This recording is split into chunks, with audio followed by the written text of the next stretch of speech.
Alors aujourd'hui, nous sommes dans une crèche Montessori et Didom. Donc je suis venue pour mettre en place la pédagogie Montessori au sein de cette micro-crèche. Donc en quoi consiste la mise en place de la pédagogie Montessori? Déjà d'utiliser des matériaux naturels comme le bois, le tissu, le métal éventuellement. Et puis la mise en place de tout un matériel pédagogique qui a été élaboré pour développer dès le plus jeune âge la concentration de l'enfant, ses 5 sens et l'autonomie de l'enfant.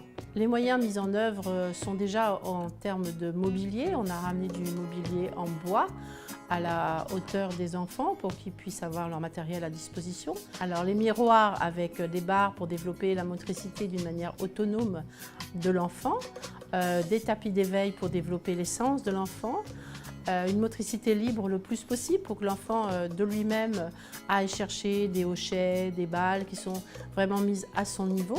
Après, quand l'enfant grandit, il a à sa disposition ce qu'on appelle les imbo carrés, qui sont des boîtes qui ont été particulièrement utilisées pour le développement de la motricité fine et des sens de l'enfant. Toute une partie ensuite vie pratique, où l'enfant apprend à tout faire par lui-même, parce qu'à partir de 18 mois, il a envie de tout réaliser par lui-même, donc on va l'accompagner dans cette autonomie.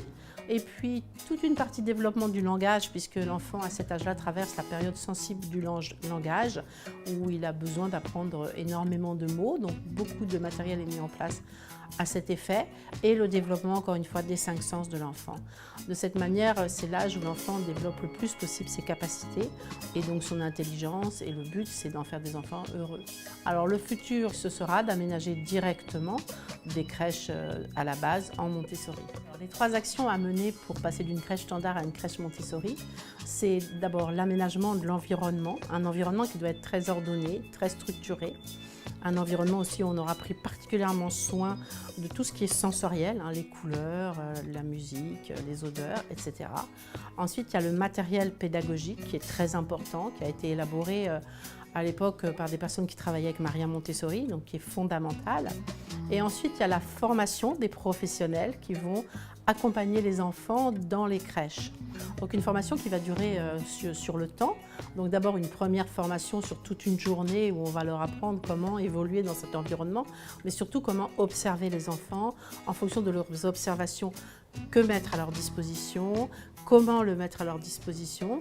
Et ensuite, il y aura un suivi de cette formation, puisque cette formation est fondamentale. Il ne suffit pas d'installer sur des étagères du mobilier et de laisser les enfants dans cet environnement. La façon dont il est installé, la façon dont il est présenté et quand il est installé et quand il est présenté est fondamentale.